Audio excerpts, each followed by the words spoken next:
Before we get into this video, I just wanted to let everyone know that I have a quick content warning, which is that this video is going to discuss mental illness, including eating disorders, OCD, and whatever else comes to mind when I'm talking about my own personal experiences. So if those kind of things are upsetting to you, then I totally understand if you don't want to watch. In the year of 2020, I released a novel called One Final Vinyl, which, while it was a fictional piece, explored a lot of emotions that I felt in my own personal life, which had to do with the intersection of music and mental health and a few other things along those lines. Sorry, I only have the proof copy here. I'm in the process of restocking the actual signed copies. This book tells the story of an 18-year-old girl who ends up on an unexpected road trip with a 90-year-old stranger the night before she leaves for college, and during the course of it shares in a lot of the same music as her new elderly best friend, while the two of them bond over their shared love of vinyl records and old school music and being old souls but in different ways.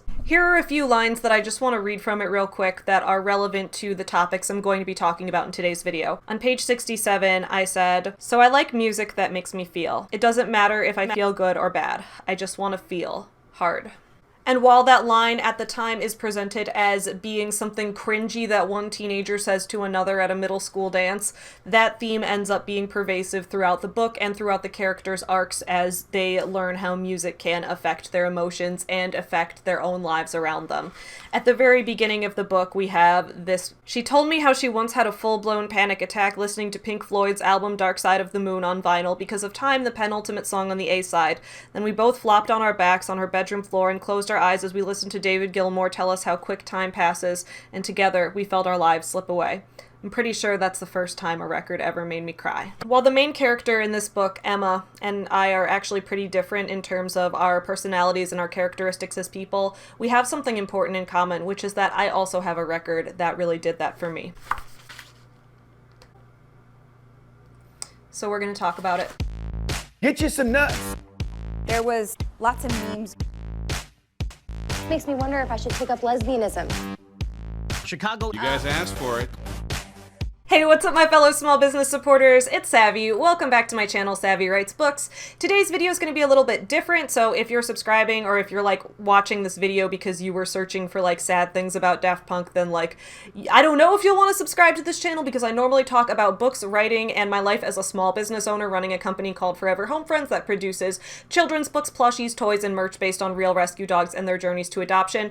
But today's video I thought was going to be really important because I wanted to talk about the ways that music has affected my emotions and my mental health, and I want to just kind of tell my story and talk about how all of this intersects for me. This video was actually the result of a Patreon poll that I ran, so let me just give a quick shout out to all of my Patreon supporters. Thank you guys so much for supporting this channel and supporting me. Every once in a while I get my ass demonetized, and I appreciate that you guys are here to get me through those times. So everyone make sure to check out the description below because all my Patreon supporters who contribute $5 a month and up have their own websites, channels, social media pages, whatever, linked in the description below, and a lot of them are small business owners as well, so definitely check them out and support them because I appreciate their support of me. We're all going to support and uplift each other in this cruel, sad world. So if you haven't been following me being a sad sack on social media the past few days, let's recap. Last week, a very famous French musical group called Daft Punk announced their retirement after 28 years together after forming in 1993, and I cried. I cried at least 3 times, and we're going to talk about it. The roadmap for this video is going to kind of be that first I'm going to start off by telling my own story and just kind of talking through my story of my emotional connections to the music of Daft Punk and where that's come from and how that's affected me over the years.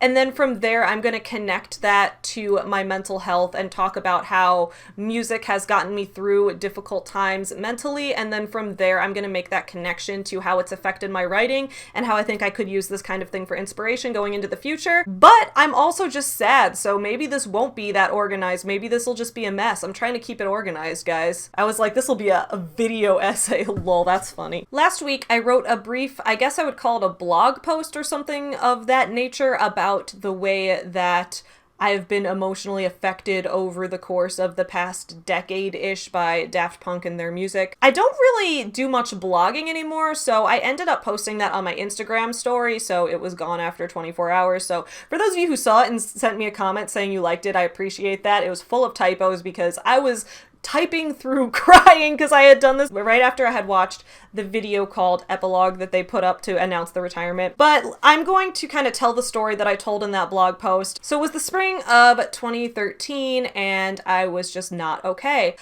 And when I'm just kind of lying in bed and I get a call from Tyler, who, if you're on this channel, you probably know him as my husband, but at the time he was my best friend / on and off romantic partner for the past, I don't remember how many years, but we've also been best friends since childhood. So he gives me a call on the phone to tell me that Daft Punk has released this new single called Get Lucky, which he thinks I'm really gonna like, because all throughout our time together in high school, I was always trying to get him to listen to my old school dad rock type of music together, and he's like, this song sounds kind of 70s, it sounds kind of 80s, you're gonna love it, you need to listen to this. When he called me to tell me about that, I was lying in bed. I was biting the skin of my hands because I was trying to inflict pain upon myself. This was a point in my life where I did not yet know, I guess I kind of had an inkling, I kind of had an idea that I had OCD. I knew I was dealing with body dysmorphia, but I wasn't diagnosed with anything yet. I had no medication for anything.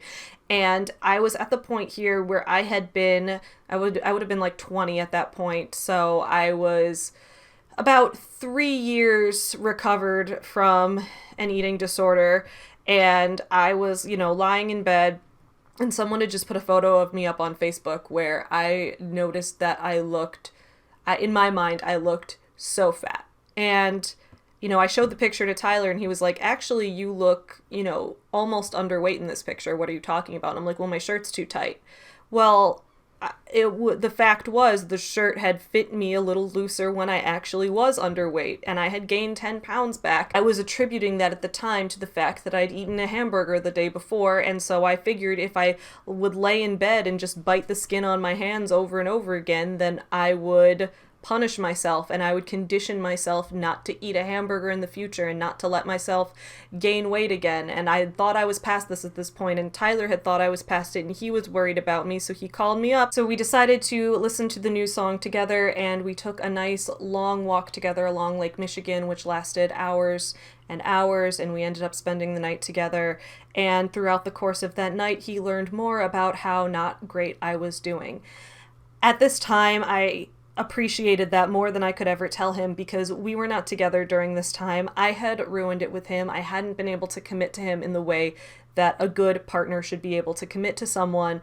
I, at this time, was impulsive. I was abusing substances. I was refusing to treat my mental illness or to even acknowledge that I had one, because I was living in fear of this idea that I was going to lose some of my artistic integrity, or I was going to lose some of my insane levels of drive that allowed me to be the level of successful writer and business owner that I wanted to be. This is why I shit on people like Grant Cardone so much, because I was in that mindset. I was in that mindset that I would lose some of the magic that drove me forward if I acknowledged this and treated this, but it also made me incapable of being the kind of partner that I should have been, regardless of the fact that I had caused all of these problems. He was the one who was there, who was saying, let's listen to Daft Punk. They've got a whole new album coming out. It's called Random Access Memories. I'm really excited for it.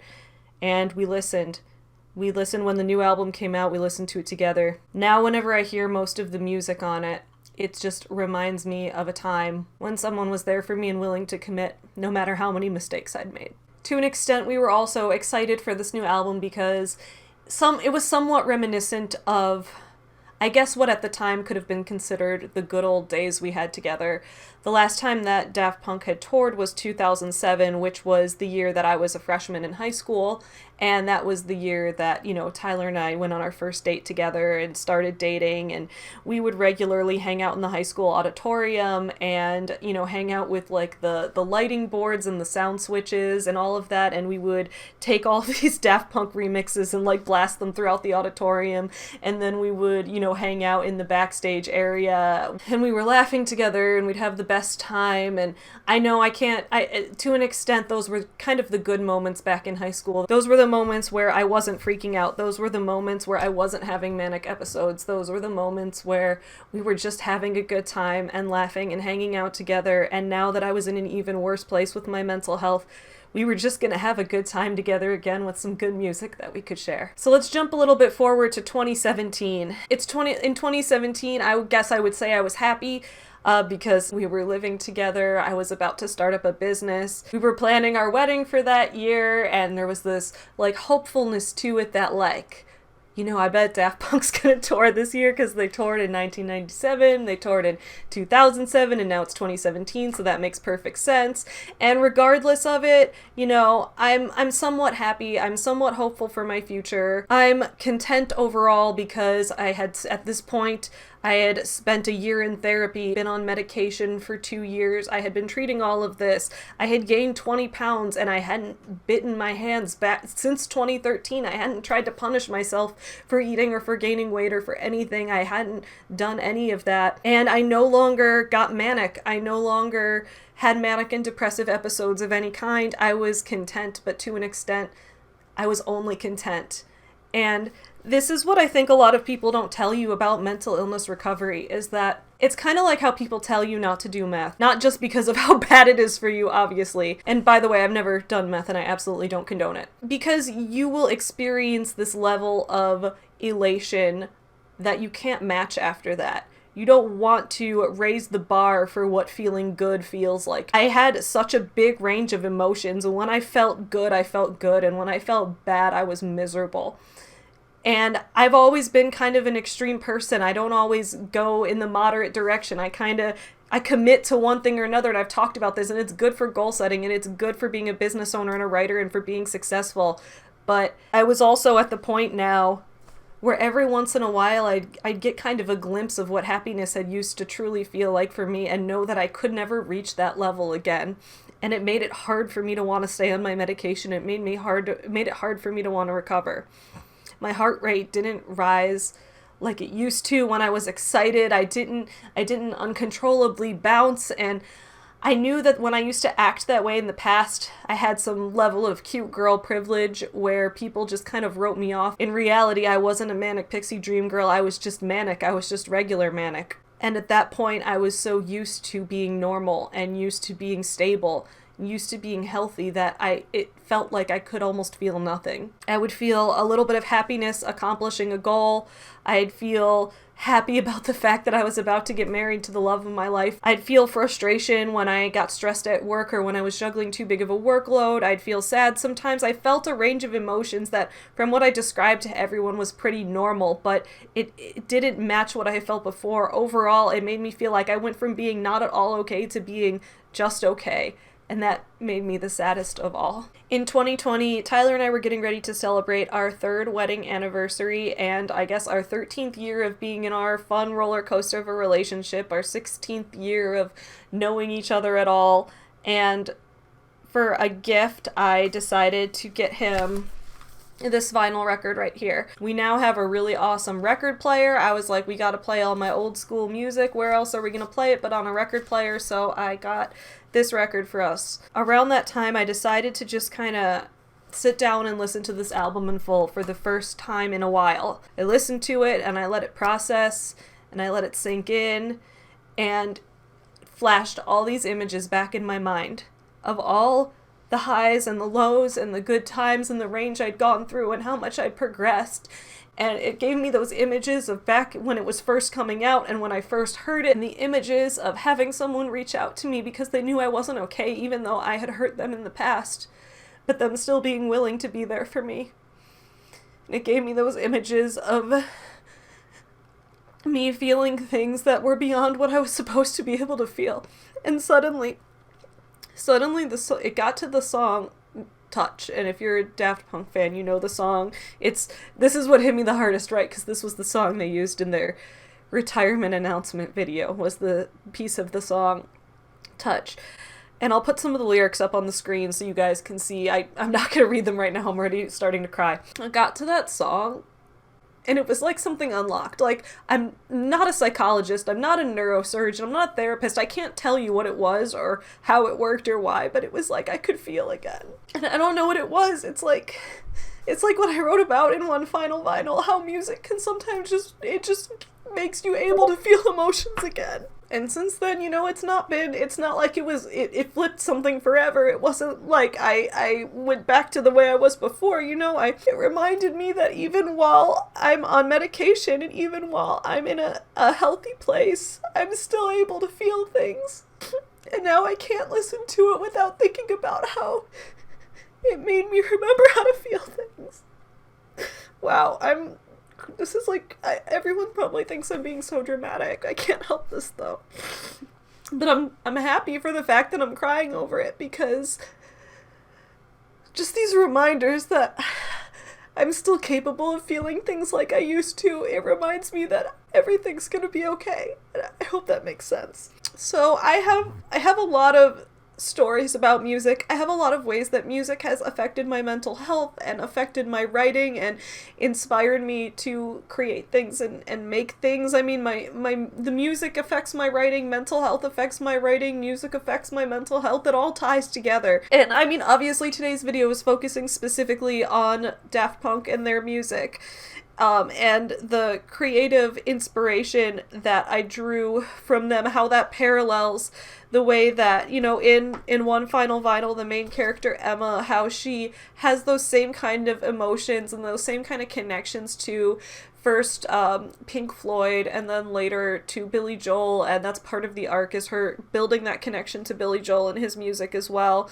And, you know, I have seen Billy Joel live, which is pretty cool. I'm sad that I will never get to see Daft Punk live, but I guess that's just kind of one of those things, you know? In terms of connecting things to my writing, I think it's this abstract concept of how music unlocks emotion. And I've always been a person who really struggles to explain things that can't be explained in words.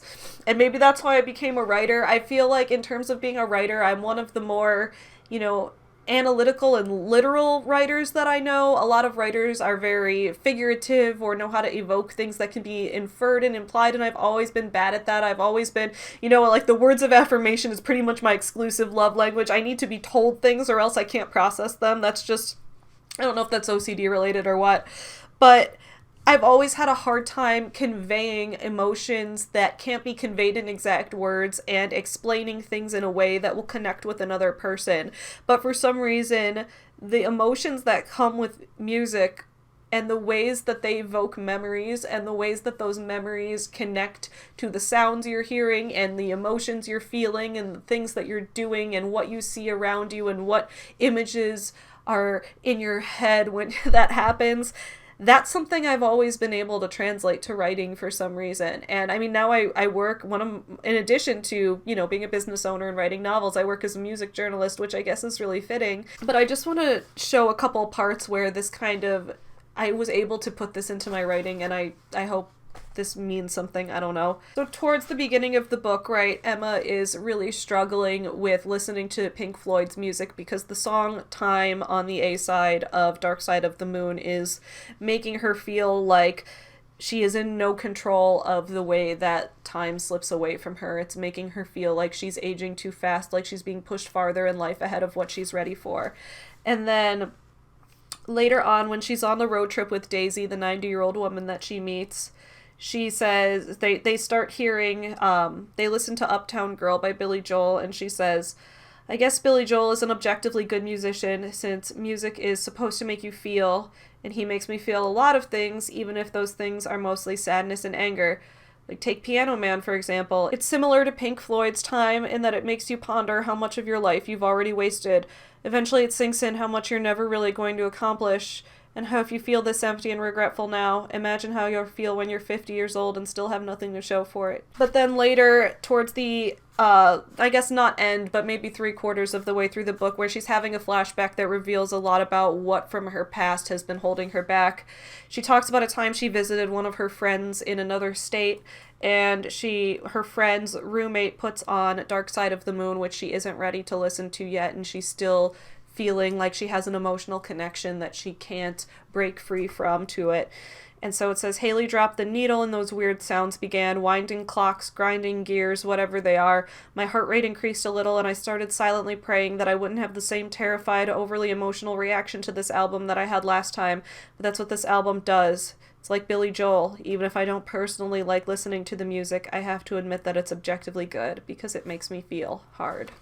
So those things kind of sounded repetitive, I'm sure, but that's because I chose those 3 specific lines from 3 different parts of the book where they're all supposed to be callbacks to each other. One Final Vinyl is linked in the description below. I knew I was probably going to get emotional filming this video, but like I didn't actually expect to get this emotional filming this video, and I hope no one makes fun of me. People seem to be like, when I put up a video last week where I was, just like overly excited and apologetic about something I had gotten wrong in a previous book. I can link that video up in the cards if you want to know what I'm talking about. People were kind of like, you seem really anxious, you seem really all over the place, so I cannot imagine what people are gonna say to me for this video. I mean, you can make fun of me if you want. It's my channel. You're all welcome to say whatever you want to me. This is a free speech zone, whatever. I appreciate everyone who voted on the Patreon poll. I appreciate everyone who watched this video. Please let me know your thoughts about everything in the comments below. Do you have stories about music that you want to share? Has music connected to your writing in a meaningful way that you want to tell me about? Let me know. I think it's good to talk about these things just because emotions are important, and it can seem like such a trivial thing, like it's just music, it's not necessary, like it's not like food and water or whatever, but I guess in a way it's necessary in its own way. So I don't know. I hope you guys enjoyed this. Don't forget to support small businesses. Have a great rest of your day. Bye.